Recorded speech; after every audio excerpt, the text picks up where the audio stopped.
بسم الله الرحمن الرحيم. السلام عليكم ورحمة الله وبركاته. إن الحمد لله نحمده ونستعينه ونستغفره ونعوذ بالله من شرور أنفسنا ومن سيئات أعمالنا. من يهده الله فلا مضل له ومن يضلله فلا هادي له. أشهد أن لا إله إلا الله وحده لا شريك له وأشهد أن محمدًا عبده ورسوله. اللهم صل وسلم وبارك على نبينا محمد وعلى آله وصحبه ومن تبعهم بإحسان إلى يوم الدين. أصبحنا وأصبح الملك لله والحمد لله لا شريك له لا إله إلا هو وإليه النشور. اللهم إننا أصبحت منك في نعمة وعافية وستر فأتم علينا نعمتك وعافيتك وسترك في الدنيا والآخرة. اللهم ربنا اصرف عنا السوء بما شئت وكيف شئت إنك على ما تشاء قدير. إخواني في الدين، أخوة الإيمان، rahimani wa rahimakumullah. Saudara-saudara, bapak-bapak, ibu-ibu, rahimani rahimakumullah, jamaah salat subuh. Mudah-mudahan kita sekalian senantiasa dibimbing oleh Allah Subhanahu wa taala agar senantiasa mendapatkan hidayah, mendapatkan tambahan nikmat iman dan Islam, sehingga kita sekalian semakin hari bertambahnya waktu usia kita akan semakin taat kepada Allah Subhanahu wa taala. Alhamdulillah, dengan izin dan perkenan Allah Subhanahu wa taala, pagi hari ini kita diberikan kekuatan oleh Allah untuk melaksanakan ibadah salat subuh berjamaah. Semoga setiap langkah yang kita tujukan untuk ibadah kepada Allah di dalam masjid ini diberikan satu langkah pahala oleh Allah Subhanahu wa taala, dan satu langkah berikutnya adalah maghfirah, ampunan dari Allah Subhanahu wa taala. Salawat dan salam senantiasa tercurahkan kepada junjungan kita Nabi Allah Muhammad sallallahu alaihi wasallam, juga kepada keluarga beliau, para tabi'in, tabi'ut tabi'in, dan kita semua di akhir zaman ini senantiasa mendapatkan hadiah istiqomah dari Allah Subhanahu wa taala. Para hadirin, ikhwani fiddin, ikhwatal iman, rahimani rahimakumullah. Kita lanjutkan materi al-wala wal bara, yang mana sampai pada pembahasan tentang halawatul iman. Halawatul iman atau halawatul iman yaitu manisnya iman. Yang manisnya iman ini tidak bisa didapatkan kecuali dengan tiga perkara yang di dalam hadis Rasulullah sallallahu alaihi wasallam ini. Beliau bersabda, salasun man kunna fihi wajada bihinna halawatal iman. Ada tiga perkara, man kunna fihi, dan siapa yang ada di dalam dirinya tiga perkara ini, wajada bihinna halawatal iman, maka dia akan merasakan manisnya iman dalam dirinya. Yaitu yang pertama, an yakunallahu wa rasuluhu ahabba ilaihi mimma siwahima. Yang pertama, dia jadikan Allah dan Rasulnya sebagai kecintaan yang pertama dan paling utama, yang memprioritaskan tentang kecintaan itu dalam dirinya. Tidak lain, prioritas itu adalah Allah dan Rasulnya yang pertama. An yakunallahu wa rasuluhu ahabba ilaihi mimma siwahuma. Menjadikan Allah dan Rasulnya sebagai yang pertama kali dan yang paling utama untuk dicintai dari seluruh kehidupan ini. Kemudian yang kedua, an yakunal hubbul mar'a la yuhibbuhu illallah. Seseorang yang mencintai seseorang atau mencintai orang lain, tidaklah cinta itu kecuali didasarkan kepada cinta karena Allah. Maka tentu cinta karena Allah ini tidak sembarangan. Jika kecintaan kita kepada istri dan anak itu diawali dengan berumah tangga, maka bentuk cinta kita kepada anak, kepada istri dan keluarga kita itu adalah yang pertama kali adalah cinta kepada Allah. Maknanya bahwa apa-apa yang diperintahkan dan dilarang oleh Allah Subhanahu wa taala kita dahulukan terhadap diri kita, anak kita dan istri kita. Apa yang diperintahkan oleh Allah itulah yang paling utama. Perintah yang pertama tidak lain adalah bertauhid. Larangan Allah yang pertama tidak boleh menyekutukan Allah. La yusriku billah syai'an. Tidak boleh menyekutukan Allah. Dan itu berlaku bagi diri kita, keluarga kita, anak dan istri kita. Qu anfusakum wa ahlikum naron. Jagalah diri kalian dan keluarga kalian dari siksa api neraka.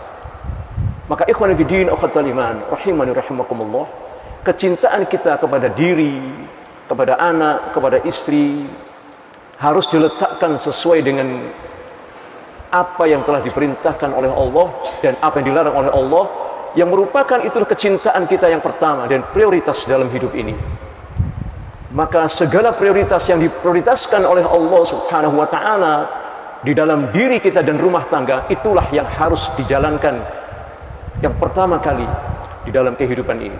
Kemudian di tengah masyarakat kita, jika masyarakat ini belum melaksanakan atau belum menegakkan Islam di dalam kehidupan bermuamalah, di dalam kehidupan mensejahterakan masyarakat, maka kecintaan kita kepada Allah Subhanahu wa taala dalam bentuk penegakan syariat Allah Subhanahu wa taala menjadi prioritas utama untuk ditegakkan di dalam kehidupan bermasyarakat. Kemudian yang ketiga, Rasulullah sallallahu alaihi wasallam bersabda, wa an yakrahu an ya'udu fil kufr, dan dia membenci untuk kembali, an ya'udu fil kufr, kembali menjadi kafir. Orang-orang beriman setelah mengerti, memahami makna iman yang sebenarnya, maka akan timbul suatu semangat di dalam diri mereka untuk meninggalkan kekafiran. Tidak beriman seseorang, walaupun dia sholat, walaupun dia melaksanakan seluruh syariat Allah Subhanahu wa taala, tetapi tidak mau meninggalkan unsur-unsur kehidupan jahiliyah, unsur-unsur kehidupan yang berlaku sistem kekufuran. Dia keberatan untuk meninggalkan salah satu bagian daripada kekufuran, maka iman itu tidak akan bisa mencapai pada iman yang sebenarnya. Karena iman itu harus utuh. Sebagaimana perintah Allah Subhanahu wa taala di dalam Islam pun harus utuh. Walaupun keutuhan itu belum bisa kita capai dalam kehidupan ini karena umur kita, karena usia kita. Tetapi yang lebih penting adalah ketika kita mengucapkan kalimat asyhadu an la ilaha illallah Muhammadar Rasulullah dengan kesadaran yang penuh bahwa kita diperintahkan oleh Allah Subhanahu wa taala untuk udkhulu fis silmi kafah wa la tattabi'u khutuwati syaitan. Untuk melaksanakan Islam ini secara kafah. Ini dulu yang pertama. Laksanakan Islam secara kafah dengan niat yang benar di dalam kalimat asyhadu an la ilaha illallah. Pada setiap kita salat, kita bersyahadat di hadapan Allah Subhanahu wa taala untuk melaksanakan Islam secara kafah, walaupun umur kita belum sampai pada kekafahan tersebut. Belum sampai umur kita. Mungkin nanti 50 tahun, wallahu a'lam bishawab, Islam ini akan tegak di Indonesia ini, akan dirasakan oleh anak cucu kita, sementara kita belum merasakan atau belum mendapatkan bertemu dengan Islam yang kafah. Tetapi di dalam syahadat asyhadu an la ilaha illallah, kita memiliki satu azam yang kuat, memiliki niat yang sangat kuat untuk melaksanakan Islam secara kafah sebagaimana perintah Allah Subhanahu wa taala. Udkhulu fis silmi kafah wa la tattabi'u khutuwatis syaitan innahum lakum adzuwwum mubin. Secara utuh bahwa Allah Subhanahu wa taala memberikan perintah untuk masuk ke dalam Islam secara sempurna, Sebagaimana firman Allah Subhanahu wa taala, "Inna ad-dina indallahil Islam. Al-yawma akmaltu lakum dinakum wa atmamtu 'alaikum ni'mati wa raditu lakumul Islam madina." Jadi Islam ini sudah kafah, sudah tammah, sudah sempurna. Seluruh syariatnya telah disempurnakan oleh Allah Subhanahu wa taala, dan itulah nikmat yang telah diridhoi oleh Allah Subhanahu wa taala. Tinggal kita melaksanakan saja, tetapi yang terpenting adalah berazam di dalam hati kita untuk melaksanakan Islam secara kafah. Itu yang pertama. Yang kedua, yang tidak terpisahkan dari kalimat ini, yang juga bagian daripada penjelasan asyhadu an la ilaha illallah. Yang pertama adalah mengkufuri taghut. Walaqad ba'atsna fi kulli ummatin rasulan an ibudullaha wajtanibut taghut. Ini perintah Allah kepada seluruh para nabi dan para rasul. Ketika diutus oleh Allah Subhanahu wa taala, diperintahkan para nabi dan para rasul untuk memerintahkan kepada umatnya masing-masing an ibudullaha, yang pertama yaitu beribadah kepada Allah. Itu yang paling utama dan pertama. Kemudian wajtanibut taghut. Kalimat ini tidak terpisahkan antara an ibudullah wajtanibut taghut, itu tidak terpisahkan, menjadi satu bagian. Maka udkhulu fis silmi kafah wa la tattabi'u khutuwati syaitan pun utuh. Kalau berislam ya Islam, tinggalkan unsur-unsur kekafiran, sistem-sistem isme yang kufur itu, isme syaitaniyah.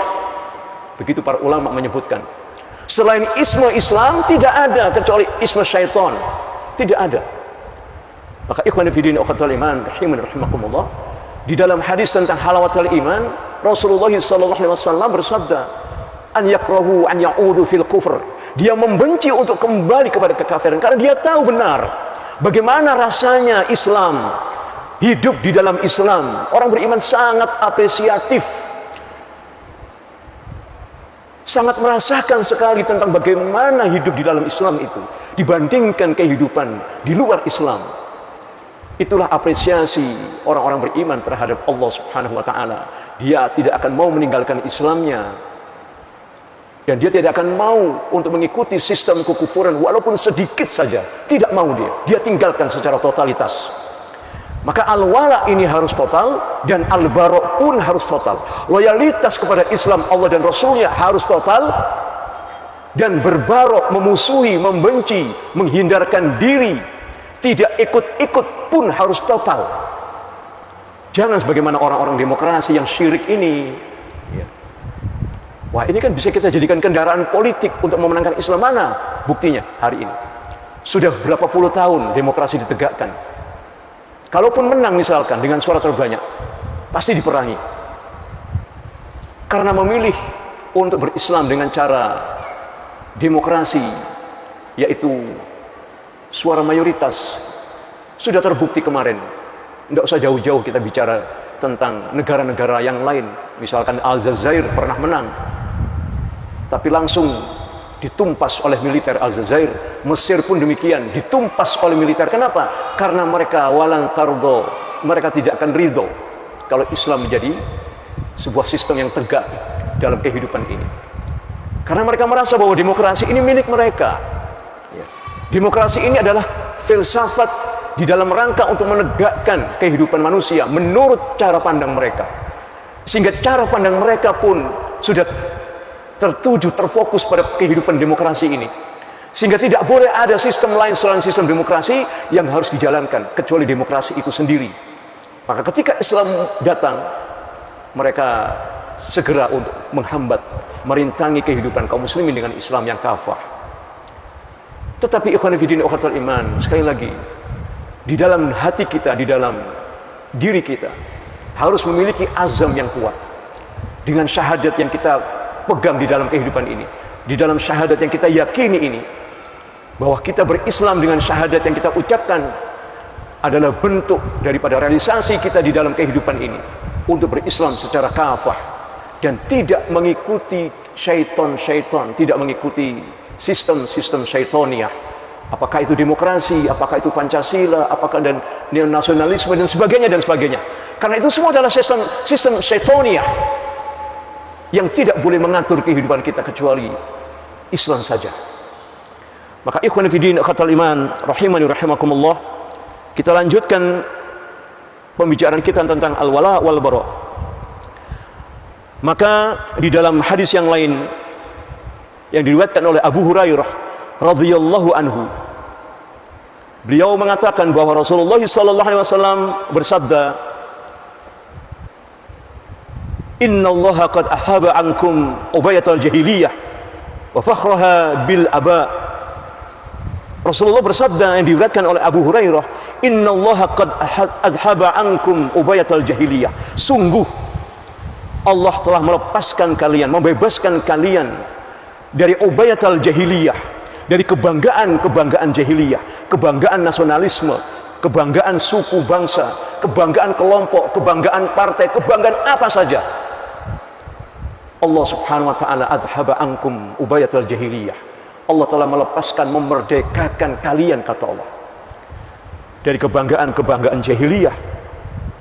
Wa fakhraha bil aba, dan melepaskan kalian, membebaskan kalian dari ikatan-ikatan nenek moyang kalian. Biasanya manusia ini bangga dengan masa lalu atau kehidupan sejarah masa lalu, bapak-bapaknya, nenek-neneknya. Kalau dalam bahasa daerah saya itu dikatakan nol hong kue, empri kue, dulu itu pernah sesuatu terjadi, begini dan begini dan begini dan begitu. Menceritakan tentang kehebatan nenek moyang mereka, dan itu pun sudah ada di dalam kehidupan orang-orang kafir Mekah ketika itu. Dan orang-orang Arab pada umumnya bangga dengan kebanggaan nenek moyang mereka, bangga dengan kekuatan mereka, bangga dengan superpower mereka ketika nenek moyang mereka hidup. Sehingga itu diceritakan kembali, dan ini kemudian dilihat oleh Yahudi bahwa ada celah untuk memecah belah kaum muslimin, bangsa Arab khususnya, dengan mengadu domba mereka. Dan itu terjadi di Madinah antara kaum Aus dan kaum Khazraj. Mereka diadu domba oleh Yahudi. Kemudian Yahudi ini memprovokasi dua kelompok ini. Salah satunya dikirimkan agen-agen provokator dari Yahudi menceritakan tentang pengalaman masa lalu mereka. Orangnya sudah tua Yahudi ini. Karena dia sudah tua, maka didengarkan cerita tentang nenek moyang mereka begini dan begitu. Maka ikhwan fillah ukhatal iman rahimani rahimakumullah, orang beriman tidak akan bangga sama sekali dengan kehebatan nenek moyangnya, sama sekali tidak. Jika nenek moyang itu keluar dari Islam, tidak menegakkan Islam, tidak ada kebanggaan sama sekali. Maka kata Rasulullah sallallahu alaihi wasallam, "Innallaha adhaba ankum ubayatal jahiliyah wa fakhraha bil aba."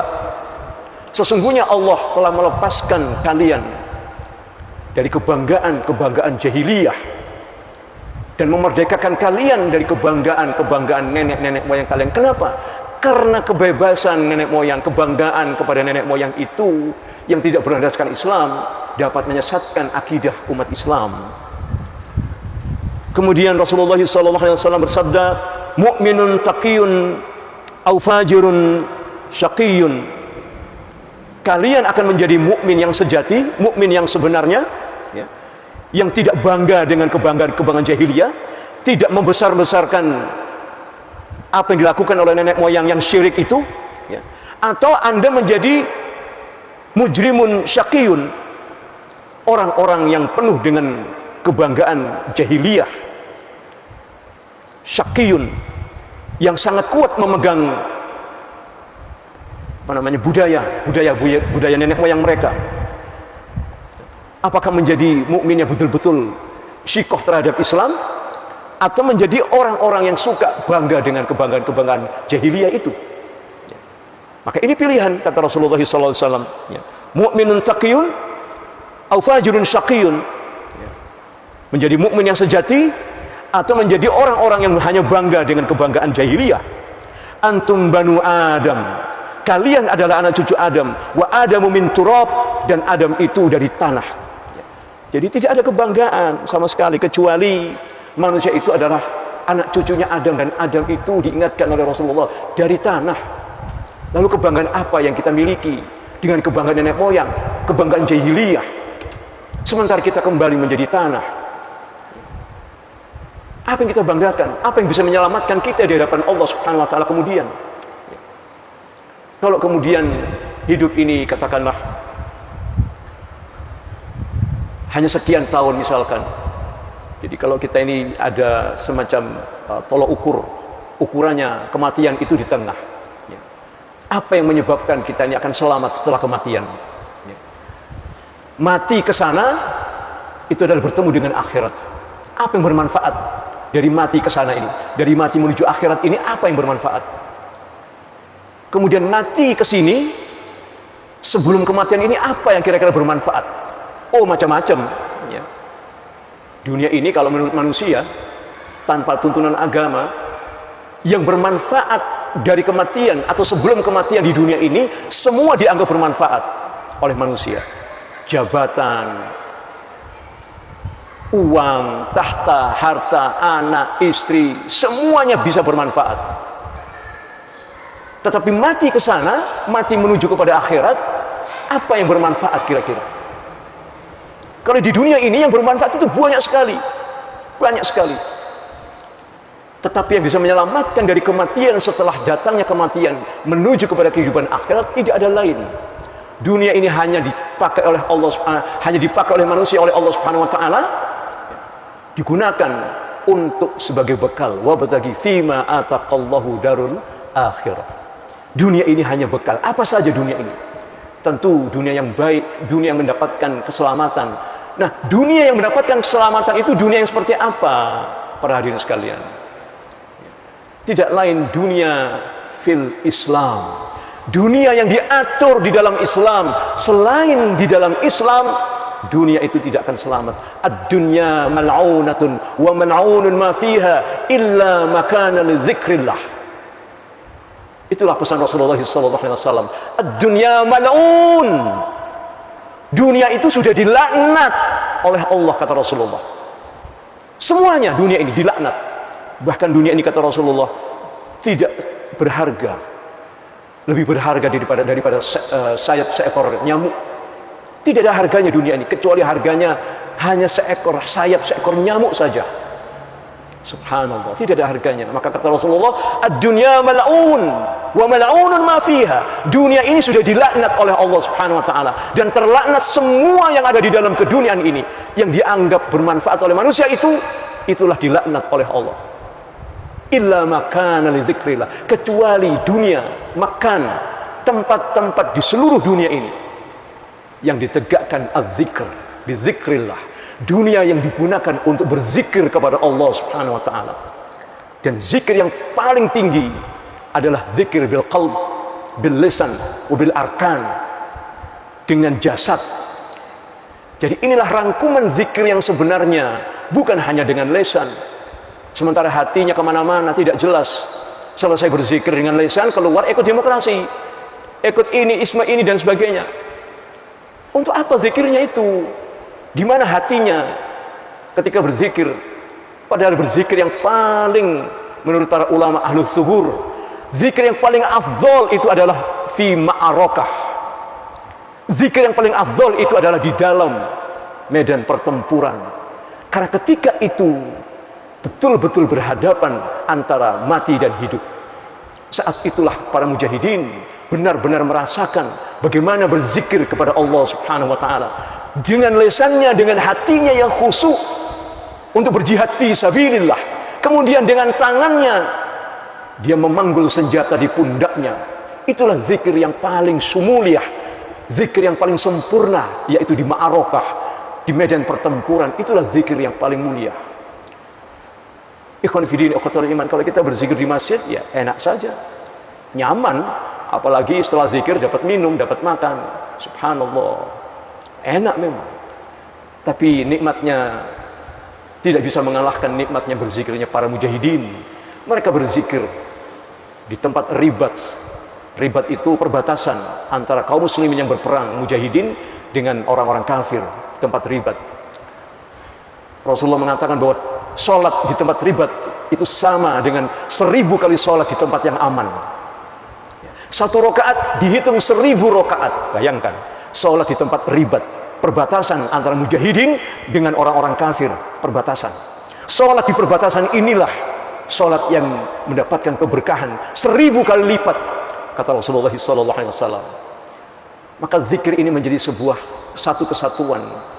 Maka di dunia ini semuanya fiha, di dalamnya semuanya mal'un, semuanya telah dilaknat oleh Allah Subhanahu wa taala, illa makan, kecuali tempat di mana ditegakkan zikrullah, bukan dengan lisan, bukan hanya dengan hati, bukan hanya dengan tangan, tetapi adalah dengan aturan Allah Subhanahu wa taala ditegakkan az-zikr. Inna nahnu nazzalna dzikra wa inna lahu lahafizun, kata Allah. Kami yang menurunkan az-zikr. Apa makna az-zikr dalam ayat ini? Inna nahnu nazzalna dzikra. Sesungguhnya kamilah yang menurunkan az-zikr, yaitu Al-Qur'an yang dimaksudkan oleh Allah. Inna nahnu nazzalna dzikra wa inna lahu lahafizun. Wa inna lahu lahafizun. Sesungguhnya kami yang akan menjaga Al-Qur'an itu. Maka dengan menegakkan Al-Qur'anul Karim, itulah zikir yang paling sempurna, baik itu di tempat jihad maupun di tempat yang aman. Tapi sulit rasanya kita menjumpai tempat yang aman. Kalau orang-orang munafik mengatakan Indonesia ini aman, aman dari mana?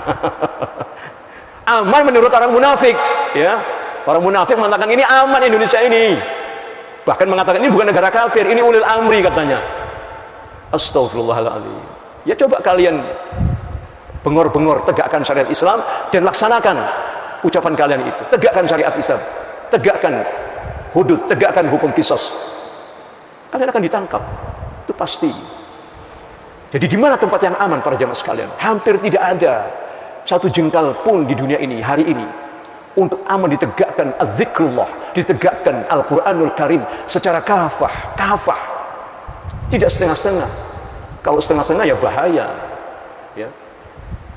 Innalladzina kafaru, sesungguhnya orang-orang innalladzina yakfuruna billahi wa rasulihi wa yuriduna ayyufariqu bainallahi wa rasulihi wa yaquluna nu'minu bi ba'dhin wa nakfuru bi ba'd wa yuriduna ayattakhidhu baina dzalika ulaika humul kafiruna haqqan wa a'tadna lil kafirina adzaban muhina.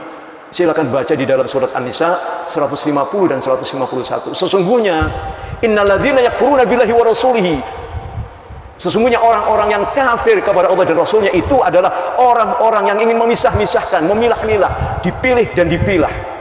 Kalau syariatnya enak, sesuai dengan ajaran nenek moyang, dipakai. Tidak sesuai dengan budaya nenek moyang, ditinggalkan.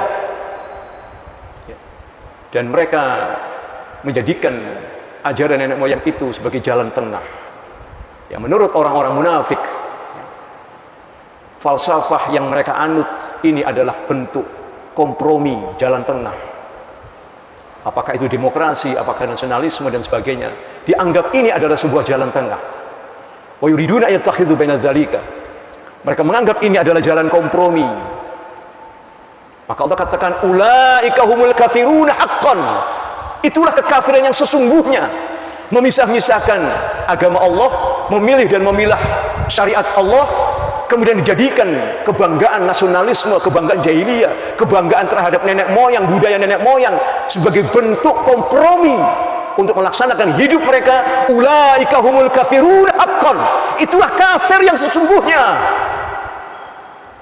Apa kurang jelas suara saya ini? Insyaallah. Mestinya saya tidak boleh teriak-teriak, tetapi saya ingin mengungkapkan ini dengan ekspresi. Karena ini Al-Qur'anul Karim. Orang boleh berekspresi dengan syair, lagu dan sebagainya. Saya pun punya hak untuk mengekspresikan Al-Qur'anul Karim dengan cara saya, dengan suara saya. Karena ini adalah suara kebenaran, ikhwan fillah rahimakumullah. Bahwa orang yang bangga dengan kebanggaan jahiliyah, manusia yang bangga dengan kebanggaan nenek moyang mereka, lalu falsafah itu dijadikan sebagai jalan tengah, jalan kompromi antara falsafah itu dengan Islam, Allah katakan itulah kafir yang sesungguhnya. Wa a'tadna lil kafirina adzaban muhina. Dan mereka akan diazab oleh Allah dengan azab kehinaan, dihinakan sehina-hinanya oleh Allah Subhanahu wa taala. Kenapa? Karena menganut kebanggaan jahiliyah dan menganut kebanggaan nenek moyang mereka. Akhirnya mereka dikuasai oleh orang lain, dikuasai oleh orang-orang kafir, dan mereka hanya menjadi boneka-boneka orang kafir saja. Tentu orang beriman tidak akan mau diatur oleh boneka. Hanya orang dungu, hanya manusia dungu yang mau diatur oleh boneka. Orang beriman bukan boneka. Na'udzubillah min dzalik. Orang beriman punya izzah. Kata Imam Syafi'i, ana in istulastu a'dhimu qutan. Kalau aku hidup, pasti aku dapat makan. Wa ana in istulastu a'dhimul qabro. Kalau aku mati, pasti aku bertemu dengan kuburanku, kata Imam Syafi'i. Himmati himmatul muluk. Keinginanku, keinginan raja-raja. Orang beriman harus berkuasa. Dia harus menjadi raja, kata Imam Syafi'i. Dia tidak boleh menjadi budak, tidak boleh menjadi boneka. Ini boneka, budaknya orang kafir dijadikan ulil amri oleh mereka. Ini super dungu dan dungu murakkab namanya. Masa pemimpin yang jadi boneka dijadikan ulil amri? Inna lillahi wa inna ilaihi raji'un. Saya hanya mengulang saja ucapan-ucapan para pakar politik bahwa ini adalah boneka, begini ini boneka, begini adalah orang yang diremut, gampang diatur oleh bangsa lain. Ya. Jika pakar-pakar hukum itu atau pakar-pakar politik itu bukan orang Islam, orang kafir yang mengatakan, tentu tidak ada pretensi, tidak ada tendensi apapun, kecuali hanya menerangkan bahwa benar-benar ini boneka, bahwa dia adalah boneka. Tetapi sangat dungu jika orang Islam yang membaca Quran, punya hadis, mengangkat mereka menjadi ulil amri, sementara orang kafir mengatakan ini boneka. Di mana cara berpikir seperti ini? Di mana logika yang sehat kalau demikian? Na'udzubillahi min dzalik. Maka ikhwani fi din ukhatal iman rahimani rahimakumullah. Semoga apa yang saya sampaikan ini mudah-mudahan diampuni oleh Allah Subhanahu wa taala. Karena mungkin ada unsur yang berlebih-lebihan, baik itu penyampaian saya maupun intonasi suara saya. Tetapi itulah ekspresi saya untuk memahami apa yang sedang saya rasakan, memahami apa yang sedang dirasakan oleh umat Islam hari ini. Betul-betul jika kita menggunakan kacamata akidah, menggunakan kacamata syariat Allah Subhanahu wa taala, sungguh kita ini, kata Rasul, seperti kagusa isail, seperti buih di atas air. Air ke darat, buih juga ke darat. Air ke tengah, buih pun ke tengah. Terombang-ambing, tidak punya arah dan tidak punya sikap. Na'udzubillah min dzalik. Kagusa isail, seperti buih di atas air. Na'udzubillah min dzalik. Kenapa demikian? Karena dunia, karena cinta dunia. Na'udzubillah min dzalik. Ikhwan fi din wa khatul iman. Saya kira insyaallah hadis tentang Ubayyatul Jahiliyah wa fakhruha bil aba, hadis tentang kebanggaan jahiliyah dan kebanggaan terhadap ajaran-ajaran budaya nenek moyang ini akan kita teruskan pada pertemuan-pertemuan berikutnya insyaallah.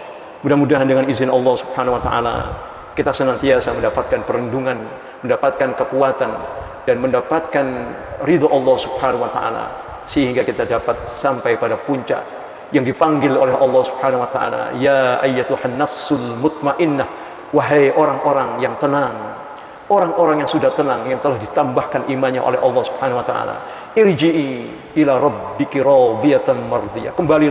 Kembali kepada keridhaan Tuhanmu yang Allah ridho kepada kalian, Allah ridho kepada kita semua. Amin, Allahumma amin. Aqulu qouli hadza astaghfirullah wa lakum, innallaha ghafurur rahim, wallahu a'lam bissawab. Subhanakallahumma wa bihamdika asyhadu an la ilaha illa anta astaghfiruka wa atubu ilaik. Wabillahi taufiq wal hidayah. Wassalamu alaikum warahmatullahi wabarakatuh.